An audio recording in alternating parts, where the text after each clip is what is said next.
Hello, everyone, and welcome back to a new episode of Inclusion Starts Now. Today, you are going to be learning about a new disability with me, and it is called TSC. And we are learning from a parent named Amy who is going to share her experience of how they found the diagnosis, how they supported their child, and then, like, what's next, what they're still doing to advocate and educate people on this disability. Um, and I would love to take this time to talk to you, you amazing listeners, about what we can keep doing to educate people on disability awareness. And really, one of those things is reading. I read so much. I love fiction and nonfiction and kids' books and adult books. And I love learning about other people's perspectives because it helps me learn how to be more empathetic for other people's, I don't know, life way of being. But that is also what encouraged me to write my three children's books, Tyler the Snake, Dallas the Dog, and Miguel the Chameleon.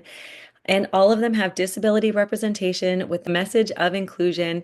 And they all have the language to support you when educating your students or educating your kids or educating your parents or grandparents, who's ever, you don't know, your roommate.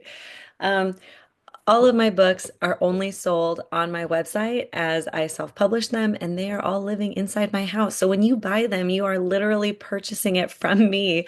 I sign it, I throw in a sticker, and I send it from my own personal USPS store. So I hope you can learn something interesting during this conversation too. And if you have anything that you feel like have has not been talked about on this podcast and would like to be a guest, let me know. Enjoy. Thank you, Amy, so much for being here. Can you give us a fun little introduction? Yeah, I'm Amy Bredesen. I live in South Carolina, right near Hilton Head. And I have a daughter who's 18 now. She has a rare disease called Tuberous Sclerosis Complex. For short, we call it TSC. Um, it's a genetic disease that causes tumors to grow in the vital organs. So often in the eyes, skin, um, heart, brain, kidneys, and lungs. So it can be pretty devastating. Most people live an average lifespan, but unfortunately, some people die from seizures. It's one of the leading genetic causes of epilepsy and Hmm. autism. Um, so my daughter has the epilepsy part. Well, she's been seizure free for almost 11 years now, so that's awesome. But she doesn't have autism. She has ADHD. But a lot of people have developmental delays and just a lot of health problems from it. Um, And is that so because of the tumors? Like the tumors are kind of like affecting like yeah, developmentally? the ones in the brain, yeah. So, and there are like three different Interesting. kinds of growths in the brain. There's brain tumors called SAGAs, subependymal giant cell astrocytoma. Wow. And then there are a couple of other kinds. One of them is they're called tubers because they're tube shaped, and that's where the name of the disease comes from. But yeah, unfortunately, it causes a lot of behavioral problems and problems learning and yeah. So I guess I know nothing about tumors. Um, so are there like different kinds of tumors? Because I feel like I was trying to look into TSC and they're like non-cancerous, right? Right. Yeah. And some people call that benign, but I hate that because they're not they're Because not they're like like still doing something. they still cause problems. Yeah. So I think it's just the tubers that cause seizures. And then I don't know, like some people, unfortunately, with the Saga tumors, will get hydrocephalus. Is that how you say it? Water on the brain. Yeah. Um, and one of the the causes of death can be SUDEP, sudden unexpected death in epilepsy. Hmm. So unfortunately, we've seen several people die over the years, even little kids. So it's pretty heartbreaking anytime that happens. But other than the seizures, most people are able to live a normal lifespan. Um, my daughter's affected pretty mildly as far as her brain.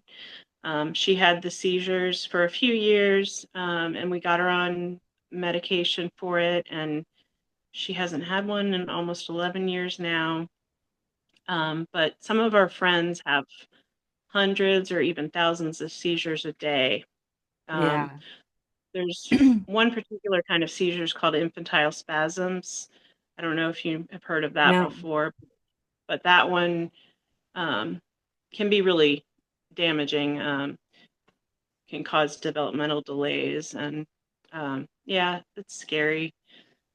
Yeah.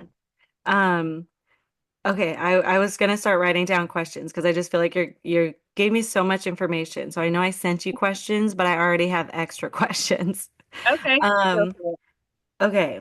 So first, I guess, how do you treat the tumors? So like, because I feel like usually like when people say it's like a benign tumor, they're like, well, if it's uncomfortable, then we'll get rid of it, or like how do you treat different, like I guess like what is more common for people with TSC who get tumors? Like what would be a common treatment for them? Well, for the brain tumors, a lot of people have a surgery called a tuber resection, I think, but I don't really know that much about the surgeries because Chloe thankfully didn't have to go that route. Um, her tumor was inoperable, but thankfully, they came out with a new drug. It's a chemotherapy pill that she takes. She started it in 2012, and it's made a huge difference in her life. Um, Yeah. and it was prescribed for her brain tumor, and um, she has MRIs of her brain and abdomen once a year. And so, after a year on the medicine, we went back, and her nephrologist looked at her kidneys and was shocked because he had no idea that it would help shrink the cysts on her kidneys. Um, Yeah. Were those painful? no, No?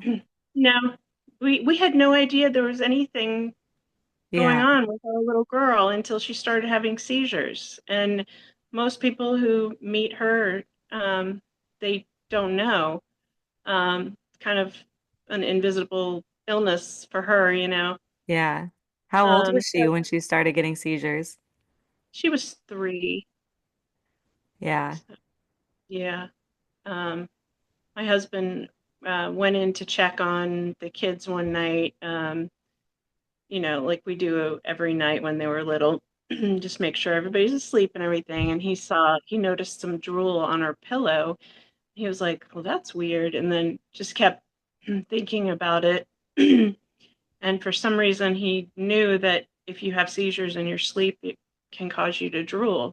So he mentioned that, and I was Wow. like, no, no way, no, she's not having seizures. And we just thought about it like the whole day and the next day, and then um, that was that was on a Sunday morning when he told me. I thought, I saw something weird last night, and then Monday morning, she was sitting at the table eating her breakfast, and she was eating oatmeal, and it was just like coming out one side of her mouth, like just like she had had a stroke or something.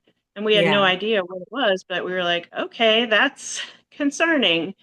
And I talked to my friend who's a nurse, and she said, yeah, you need to get her in to the doctor right away. So we took her to the pediatrician, and thankfully my husband, um, that was like when people started first having smartphones. So he had Yeah. his phone camera, and pulled it out and got a video. If we didn't have that, the doctor probably wouldn't have really taken us seriously, because we were like, the way we were describing it, it didn't seem like a seizure to us, but I didn't know anything about them at that point. Her seizures were always on the right side of her face, and it would be like her eye and her mouth would twitch. So it was really subtle, but Yeah. something was going on. So he showed the video to the pediatrician, and she was like, "Yeah, that's definitely a seizure." So we had to take her to the children's hospital, which is about 2 hours from us. Oh. And we were there for 4 days. They did an EEG and an MRI, and they found the tubers in her brain, and that's one of the signs of it. So they checked her kidneys, her eyes, her skin. Turns out she has these white spots all over her called ash leaf spots, which are common with TSC. But we didn't even notice because she's really fair Mm. skin. And you can tell, like in the summer when she gets a little bit tan, you can see it more. But we had no idea that that was Yeah. anything. And there was one spot on her back that I asked the doctor about when she was a baby, and the doctor said, "Oh, that's just a birthmark. Don't worry about it." But, you know, maybe if we had seen a dermatologist at that point, that doctor would have noticed because they're really good at picking up on the disease. A lot of people are diagnosed by their dermatologists, and that Oh. the skin tumors, um, or lesions, maybe you want to call them, um, I don't I don't think they're really dangerous or anything. I guess there's another kind of skin condition people get on their faces that it's called angiofibromas, and Mhm. they can be like all over, and they can be like fairly large, like a mole or something. Um, but if you see in pictures a lot of kids who have it, it almost looks like they just have freckles. Yeah. But it's like in a butterfly pattern, they call it. Um, so Chloe, I only noticed a couple of little tiny red dots starting to develop on her skin after she was diagnosed, because then I was like, paying attention, looking out for any signs. And I'm pretty sure that was an angiofibroma, but the medicine she started taking for the brain tumor actually made those go away. Mm. And if she had tumors in her heart or her kidneys or anything at that point, it would have probably shrunk them too. Yeah. But so we left the hospital in that first visit, knowing she had epilepsy, a brain tumor. She had cysts all over her kidneys. She had a tumor in one of her eyes, Wow. the marks all over her skin that you could barely see, um, and high blood pressure. One of the days we were there, a nurse came in to check her and said, "Is her blood pressure always this high?" And I was like, "What? No, not another thing. Come on." Yeah. And it was really high. Like, I want to say it was like 165 over 80 or something. And Yeah. at that point, she was 3 years old. It should have been like 95 over 60 or something like that. Yeah. So she could have had a stroke if we hadn't taken her in for the seizure. Yeah. Um, And at that point, did you know that the tumors like weren't cancerous or like 'cause like did you know yeah, that like were you leaving with the diagnosis of TSC? yeah, we did. And it was really, it was really scary because we were there for 4 days, just me and my husband and Chloe, and a whole bunch of doctors. Like 10 people walked in one morning at like 7 a.m. when they were doing their rounds. And I just, like, my heart dropped. I knew that something was wrong for all the doctors and residents and everybody to be there.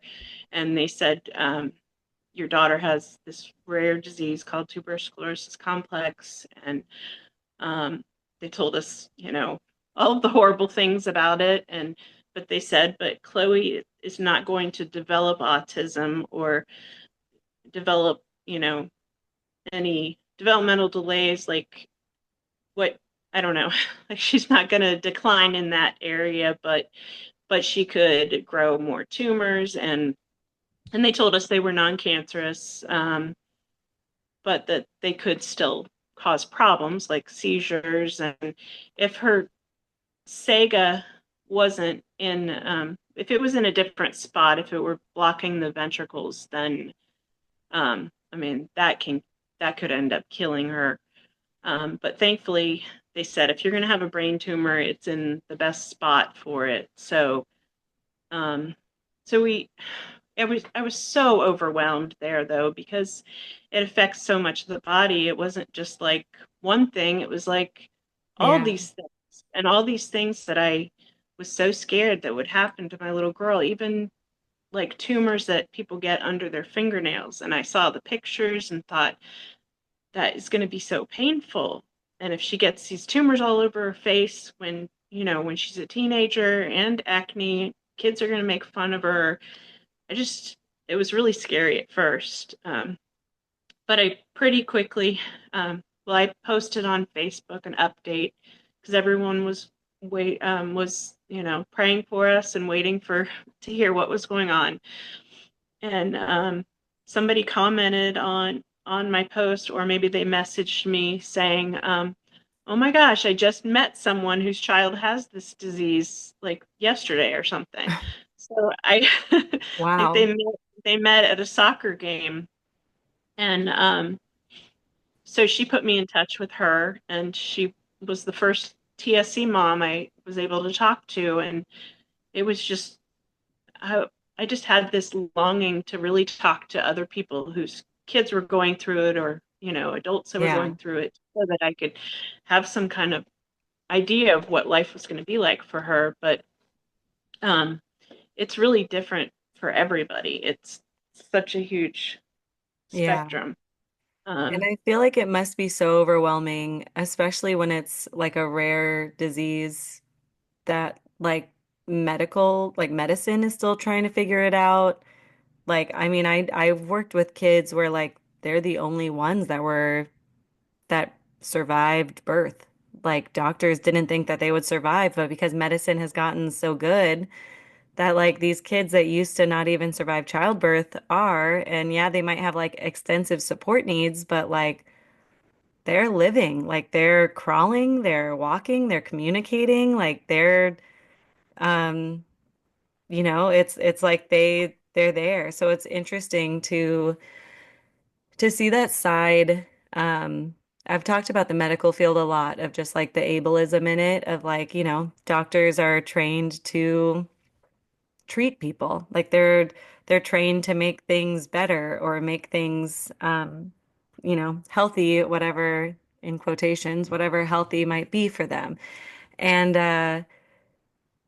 to have something, I mean, I don't even know when was TSC like start founded? Like when was the first person diagnosed? I don't know. I remember researching it, and I think it was called something else like Bournesville disease or something like that many years ago. I think it was discovered probably 100 years ago or something. I don't know. Don't quote me on that. Yeah. But I did when we were at the hospital.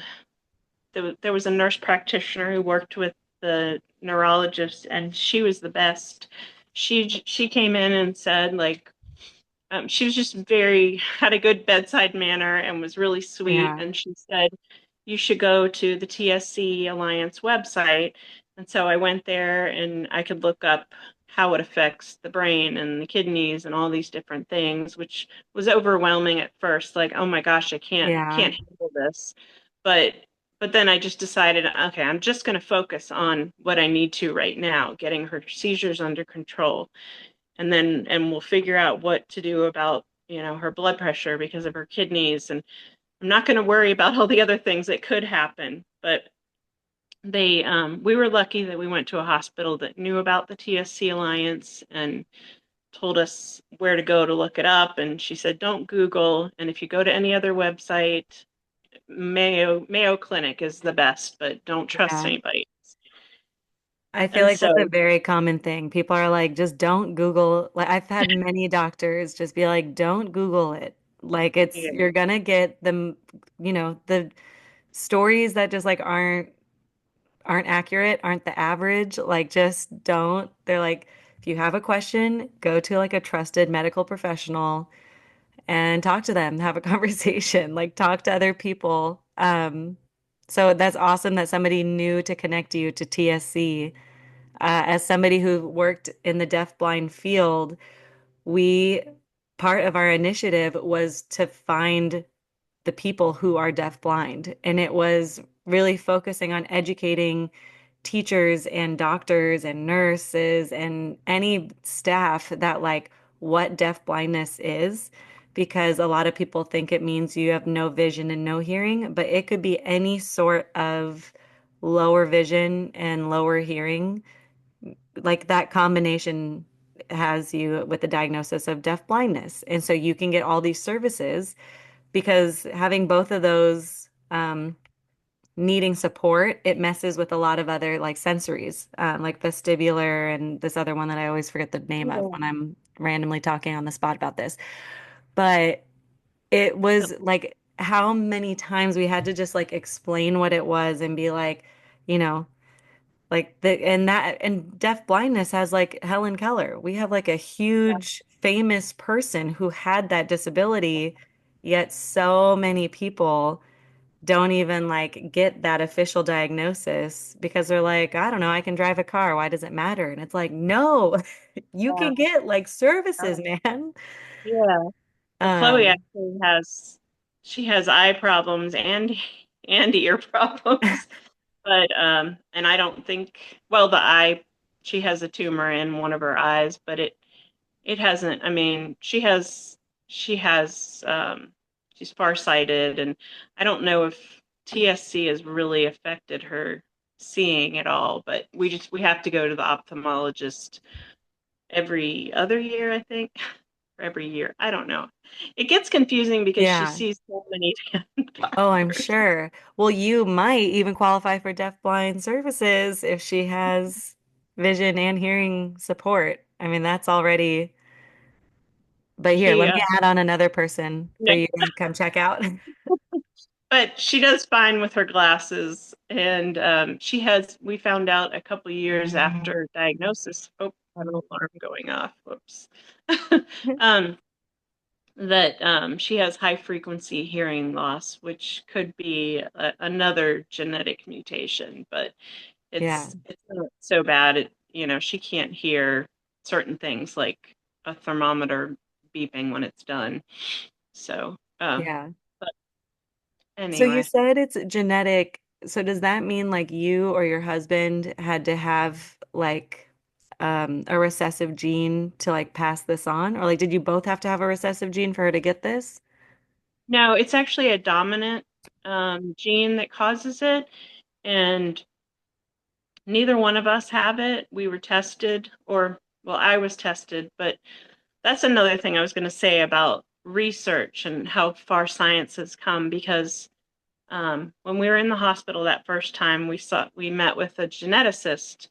Oh my gosh, that man was the worst. He was like painting the scariest picture Oh for us, no. It's like, calm down, buddy. Oh Um, my gosh. but he said we're going to take some blood and test it, and we'll get back to you in about 6 weeks. Because I think I can't remember. At some point, they just they discovered there was the one gene that could cause it, and then they discovered there was another one. So it's the TSC1 and TSC2 genes that cause it if you have a mutation or a deletion. And I waited by my phone for those 6 weeks. Like I always had my ringer on at work and had my phone with me. And I told my boss, like, if I have to step away for a minute or something, just forgive me because I've been waiting for this phone call. And it never came, never Oh came, my never came. gosh. Talked to the geneticist a few times, and they couldn't find anything. So it actually took 7 years before they were able to find her mutations. Oh Um, wow. and so she had, I think it's called like contiguous gene syndrome or something like that, where I don't think I've even mentioned her kidney disease to you. kidneys can be affected with TSC, but You the were saying amount she of had cysts, right? yeah, it can cause cysts or tumors on the kidneys. Her kidneys were completely covered in cysts when she was little, and that's what made her blood pressure so high.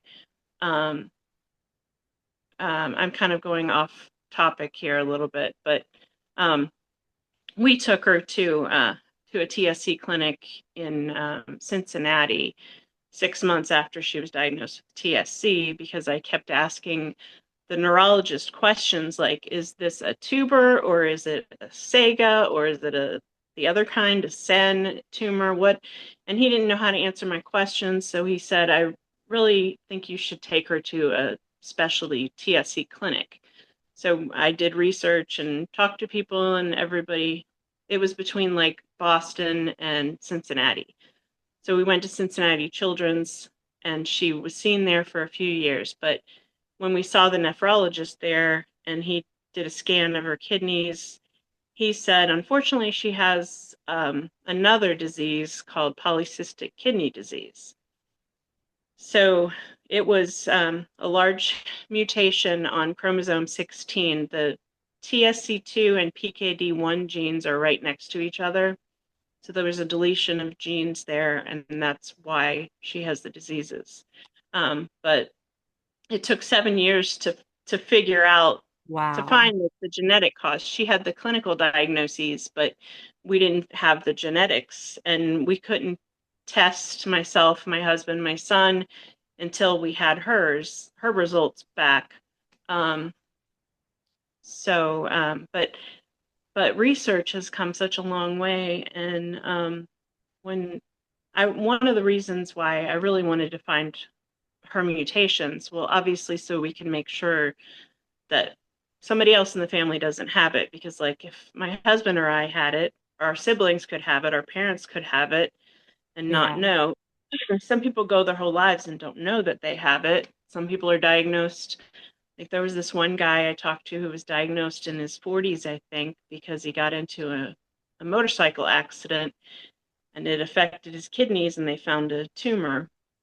Wow. Um, and then, and his daughter had already been diagnosed with it like 20 years before that. So then they were like, oh, Is it okay. more common to get it like genetically? Like if someone has it, like it's more likely that the next, like if they have a child that they'll have it?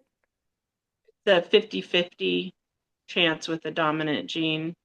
So yeah, if Chloe has children, then there's a 50-50 chance. Yeah. Uh, and there's another family that we've met um, through the alliance that the dad has it and the three kids all have it. And um, they think uh, they think that it could be a little more severe with each generation. Um, so even though Chloe is mildly affected, well, I consider it mildly affected. Um, she could have a child who, has severe developmental delays and, can't walk or talk or has, lots of challenges. So, um, but the other reason I was going to say, other than having her tested so that we could test the rest of the family, is if she wants to do IVF one day so that they can just use her eggs that don't have the diseases, they would have to know the mutations to Mhm. look for them.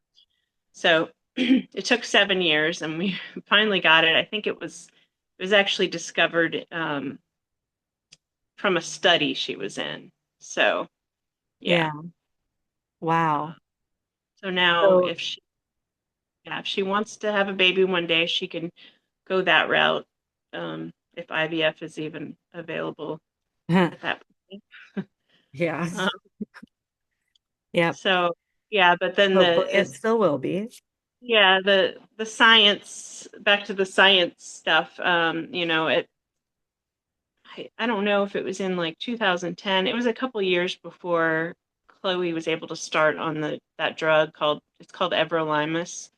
Um, they had discovered that that would help with tumors, and then with TSC tumors, and then they realized from Chloe that it would help with the cysts on the kidneys too, which was kind of cool.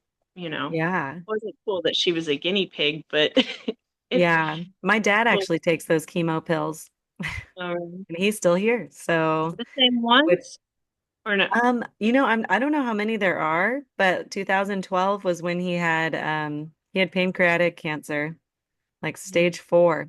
And it was like kind of surprising that he survived. And yeah, and now he takes them every month. I'm pretty sure he's still I mean, yeah, it's been over 10 years. Oh my gosh. My grandmother died from pancreatic cancer when I A was lot in of people do. sixth grade, I think. So, yeah, I mean, and now people survive it. And it's a And fast one because you don't know you don't really have symptoms until you're pretty far along uh yeah, with glad he's those doing tumors. well. But those Glad chemo he's doing pills have like kept it not growing. There's like a little tumor left, but it kind of just sits there and doesn't grow because he takes these chemo pills. So that's so cool that we're connecting well. over chemo. Yeah, yeah, Um, and it was a big decision to put her on it because they said if she goes on it, she really should stay on it the rest of her life. It's an immune suppressant, so she could get sick more often than others. So we've always been extra careful, and um, she threw a doesn't pandemic actually. at you. Oh gosh, yeah, that was scary. Yeah, Um, but yeah, science has come a long way. The only option for some people for many years was just to have brain surgery for the tumors, but now a lot of people are able to take the medication. It doesn't yeah, work for everybody, but for some it does. And now we know it helps with other things. And Chloe has never developed um, tumors in her kidneys or anywhere else yet. So it probably has, put that off, prevented those from growing. So we're so yeah, thankful for that. And that's all because of the TSC Alliance and the research they do. And yeah. Is there anything else you want to share about the TSC Alliance? oh, I could talk about them all day long. I mean, I'm just so grateful for all the work they do. They have a staff of about 24 people who some of them work remotely, and they're based in Maryland, and they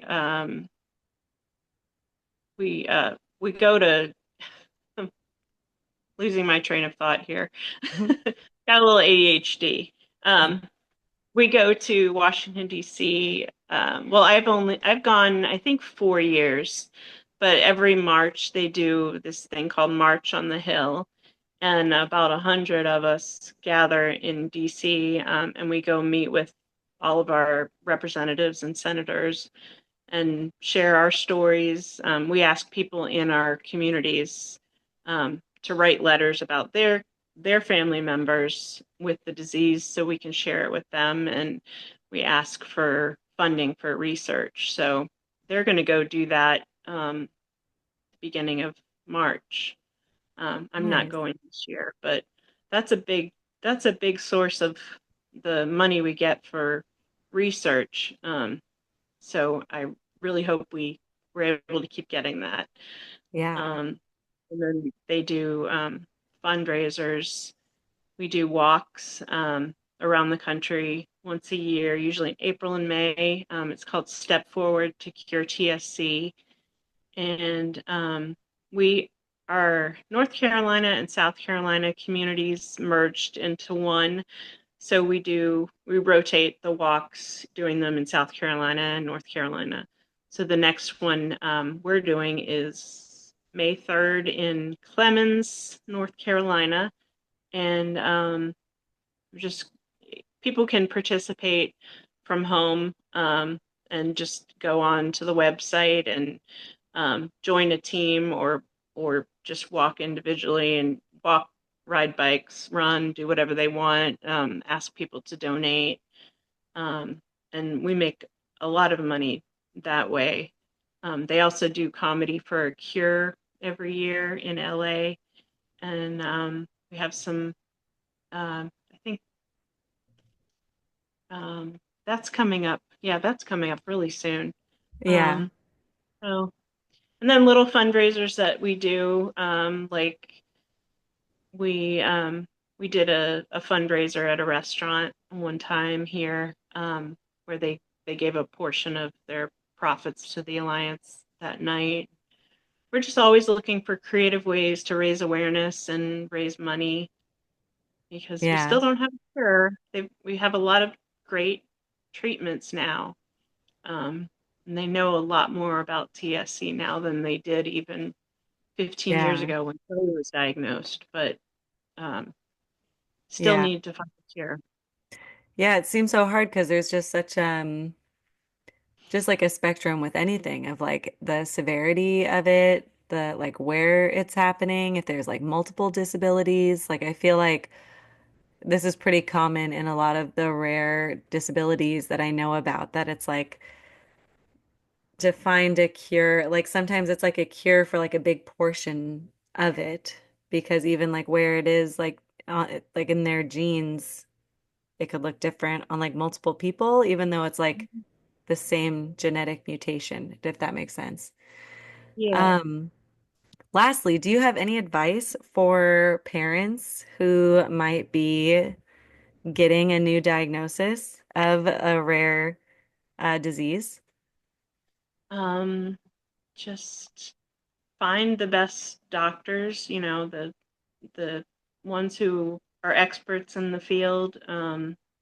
Thankfully, with the TSC Alliance, they have on their website now, they have a list of all the different TSC clinics in the country. And you can also go on the website and find, like, if you're newly diagnosed and you want to talk to someone in your state, you can go online and find out who that person is and contact them, and then they can help you. But Yeah. I would just say, get plugged in with the community of whatever that rare disease is. Um, find out who the best doctors are and go to them. Um, yeah. Yeah, thankfully technology has come such a long way that we can connect with people all over the world with who might share this diagnosis. Yeah. Yeah. Yeah, well, that's great. Thank you so much for being here and sharing all this information. I don't know if you want to do a Mystic Cats tarot card reading, but I'm assuming if you've listened to some other episodes, I usually end my episode with a tarot card reading. Okay. Would you like to do this? Sure. I kind of forgot to ask you over email. How about the next 4 years? How are they going to go? The next 4 years. Okay, let's shuffle. You tell me when to stop. Okay, stop. Okay. We got, ooh, the Knight of Cups. That looks like a pretty happy, successful cat. Okay, let's see. Okay. The cups is water, and it's like emotion, intuition, nurture, which I mean, I'm feeling a lot of like, look at, I don't know. That okay, so for the people listening, the cat is like holding this frog cup up in the air with two flags. This looks like a celebratory thing. So I'm Okay. gonna look and see what my little book of things says, because this also gives me more information. Knight of Cups, you are in touch with your emotions and know how to charm others. Listen to your intuition when you make your next decision. Okay. Ooh, that sounds like fun. Thank goodness, because I feel so bad whenever it's not a positive one. I'm like, I I'm know. sorry. The card decided it wasn't me. Gosh. Yeah. Well, so follow your intuition for the next 4 years. All right. I will. And then you'll have to check back in with me and I'll give you a new card for the following 4 years. Okay. Great. Sounds good. Well, thank you so much for all of this. I'm gonna I'll maybe link like the TSC Alliance in the show notes. And then do you Okay. want me to put maybe your email address if people want to connect with you? Sure. That's fine. Yeah. Cool. Well, thank you so much, Amy, for being on my show today.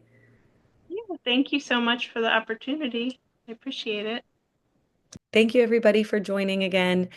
Um, if you want to reach out to Amy, her email will be in the show notes along with the website to learn more about TSC. Have a great day. Inclusion starts with you, and I just want to help. Bye.